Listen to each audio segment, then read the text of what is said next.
Let's look at the world of computers. We visit this topic. We even see how we problem solve. We actually utilize these technologies to our advantage to help us problem solve things a lot faster, such as like a complicated, mathematical equations. We'll use calculators. Certain things that, we want to research is literally at the touch of our fingers. We can actually research certain things and right at the touch of a finger. Let's say if I want to learn the proper way to do a workout. I remember back in the day, I didn't have Google, and I remember I would have to go to libraries and I would have to actually talk to people. I would have to actually ask somebody who looks strong and, look muscular and kind of look the way I want to look. And I would ask them, what are you eating? Or, how do you train certain body parts? That's basically how I grew up learning. All right. I grew up learning, having to actually interact with people. Now, when you look at technology, it's got its pros and cons. I mean, you don't have to go to libraries. I guess you don't have to talk to people. Sometimes people don't want to be bothered. But I never really went through that process. I remember when I would ask questions, people would gladly help me. People would tell me, oh, yeah, do your workout like this or do this form, this. And then they would look at how I'm doing it and they would kind of correct my form. And, I grew up actually perfecting my forms in all workouts, but it basically came down to asking people. I didn't have Google or the internet. I literally asked people, or sometimes I even watched people in the gym work out and I would try to mimic their form. And if there was something that didn't feel right, I may ask, I may ask. But there's the beauty part about, connecting people again, or the interactions that you would have with individuals. Now, if you look, for example, it's much easier now. You can look up information online very easy, all at the touch of your finger. I mean, you walk around with the internet, wherever you go. I mean, at the touch of a finger, you could just check whatever you want.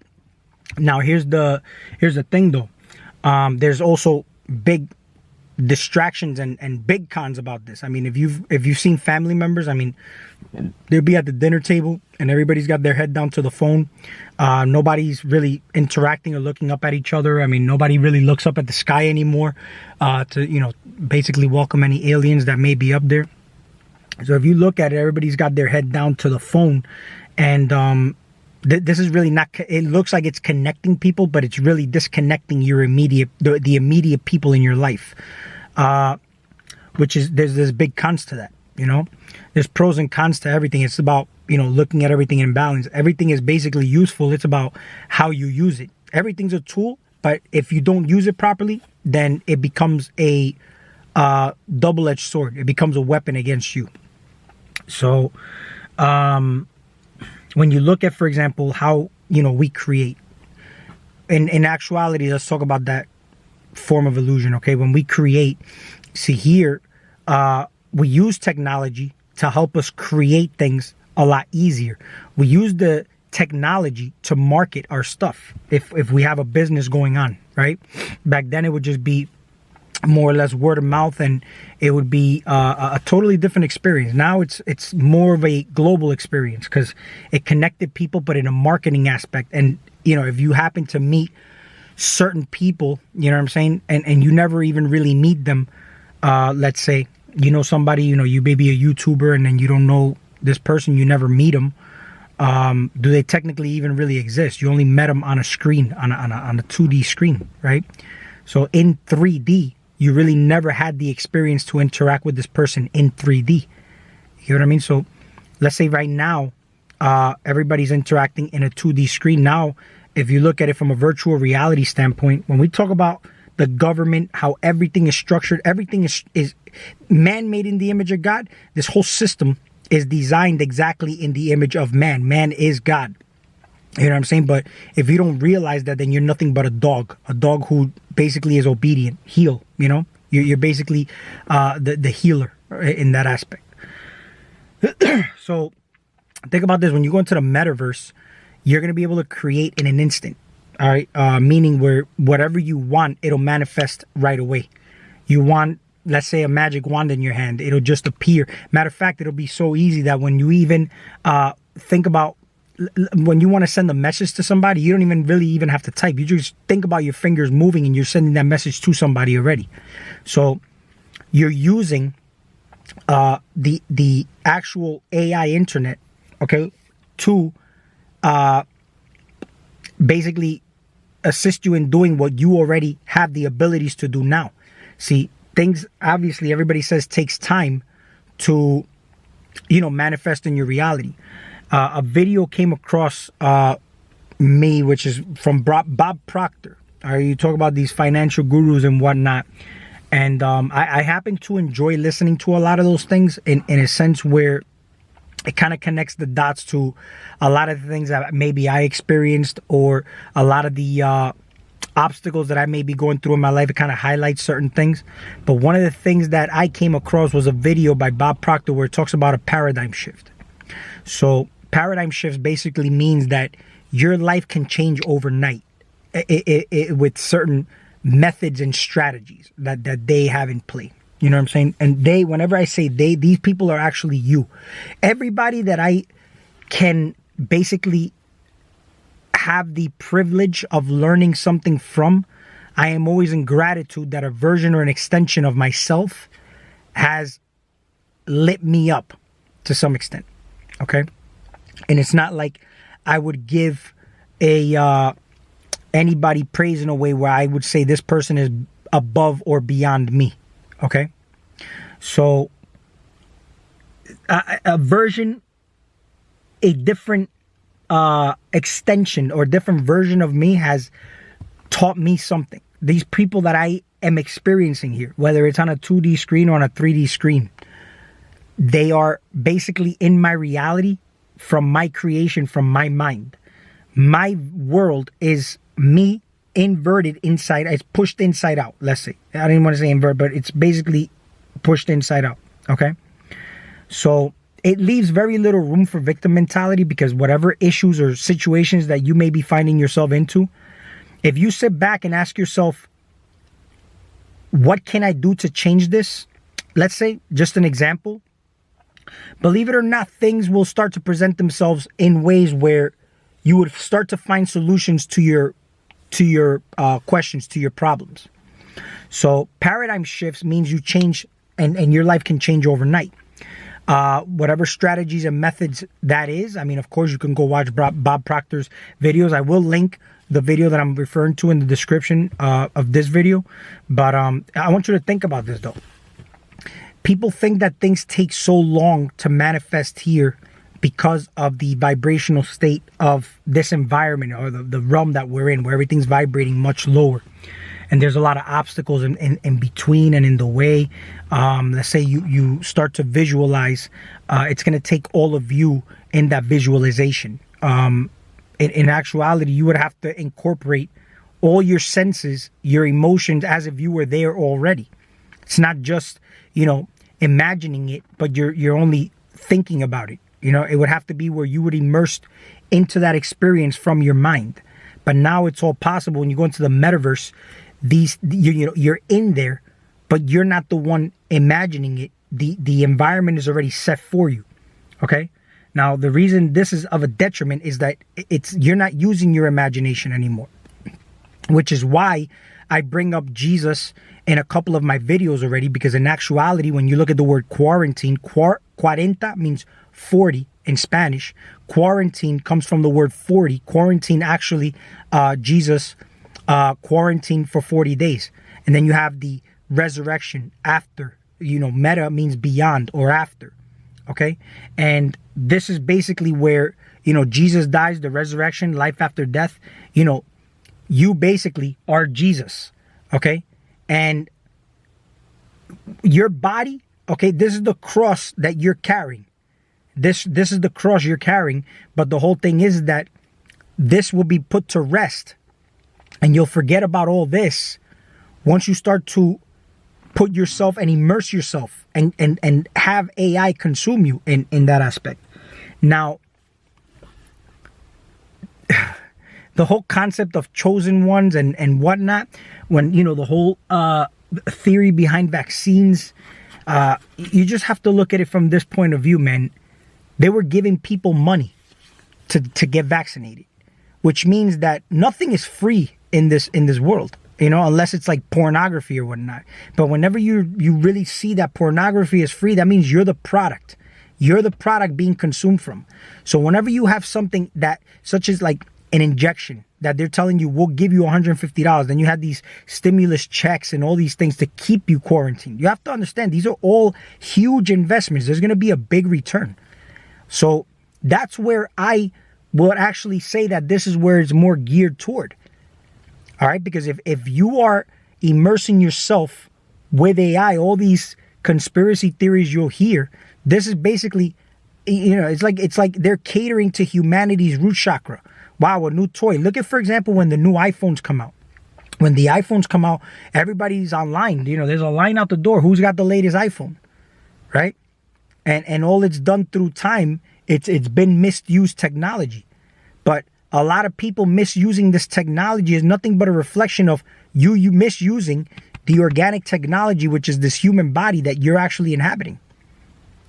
The latest piece, you see, the God awareness and consciousness, the thing that separates you from an animal, is the ability to make choices that would affect your reality.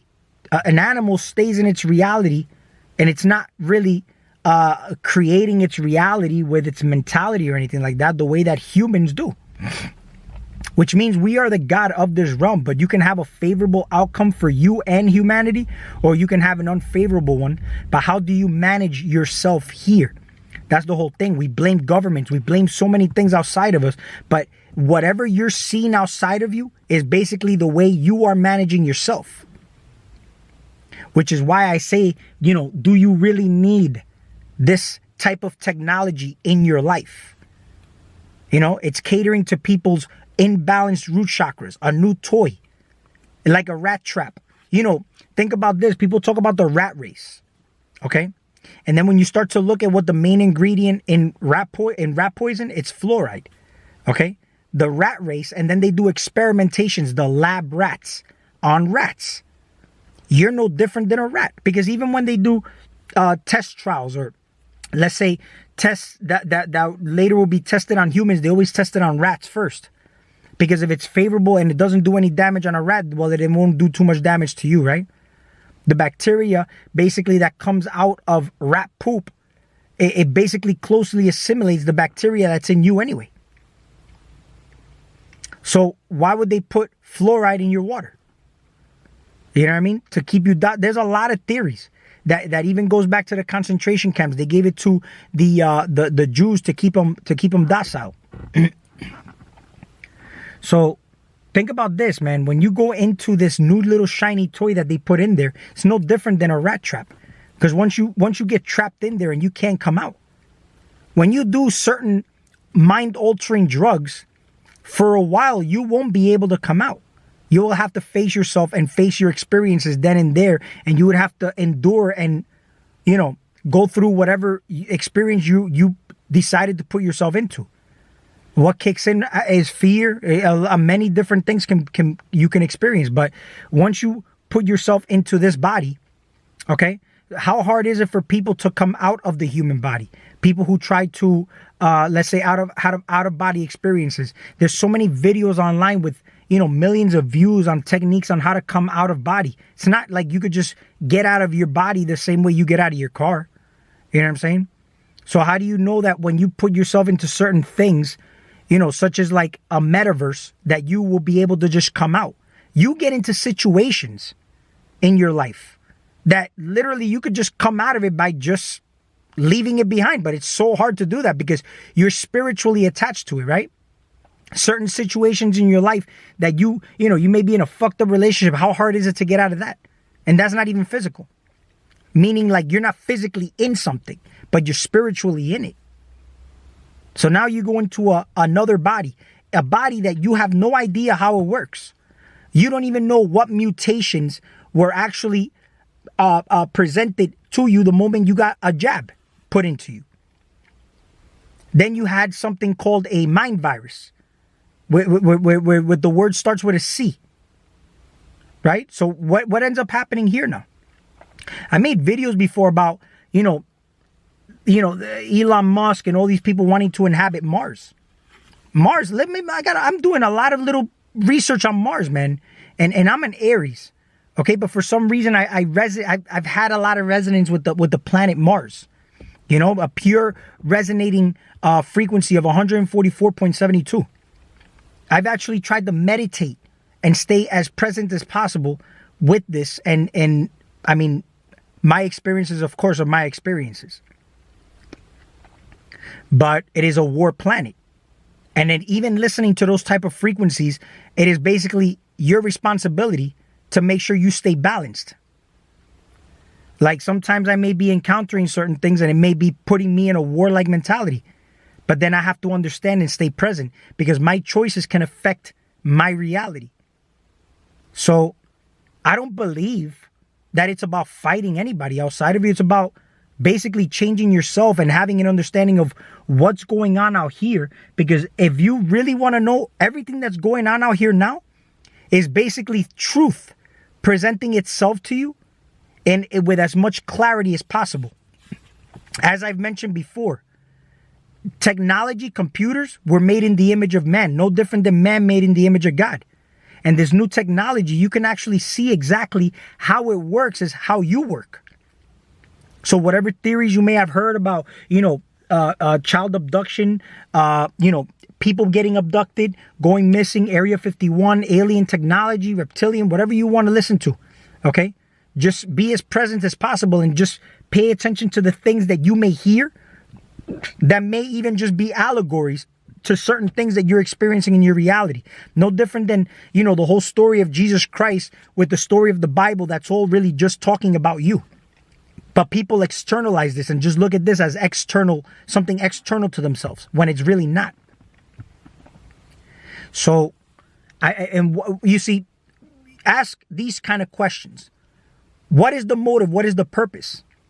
So let's say you cannot come out with that. Well, one thing to take into account is why so much pressure to vaccinate people, to the spread. You get what I'm saying? That millions of people were dying. But if you really do a nice little survey of the people in your surroundings, how many people do you know have died from this mysterious situation that we call a virus? And I'm sure people, in different places may have had experiences where they say a family member died of that, but they may not have even really died of that. They may have just been told that they died of that. And that's just a possibility as well. Because if you think about it, a lot of people who've gone to hospitals and have been into accidents, and let's say they die, in the paper it comes down to, underlying symptoms of the word that we all know that I don't want to get this video banned, but it's a reality. Why? Because this only increases the statistics and has a story now to pump up the millions of people that have passed away from this. But in actuality, I don't discredit the fact that there is a virus going around. However, it's an upgrade. But whatever you can't handle ends up killing you. If your body is weak and you can't process this, this upgrade, then that's what happens. But, people get spiritual upgrades here and there. Aren't the symptoms like headaches, draining, and all that type of stuff? So let's say you got a major upgrade like this. This may actually kill you if your body is not strong enough. If your constitution is weak, it may kill you. It may amplify what you have, what we want to call underlying health conditions. You see, diseases doesn't exist. You have weaknesses. You try to channel energy and your adrenals are jacked up. I mean, how do you feel when you can't handle energy? You feel like, you're going to pass out. You get all trembly and shaky and all that type of stuff. It requires you to have a strong frame. Adrenal glands being in tune. Your mindset being on point.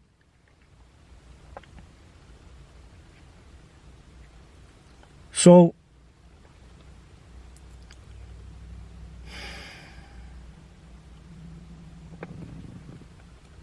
one of the main things here is not to go into victim mode and just be aware of how and what they're presenting to you and the timelines at which they're coming out in. Okay? I'm going to be making another part to this because there's a couple of more things that I'm going to be covering that is pretty mind-blowing if you really want to know. So, and it was to me, and hopefully it'll be to you, so that it can try to, get you to see, between the lines. You get what I'm saying? And this way you don't get fucked. We'll talk soon.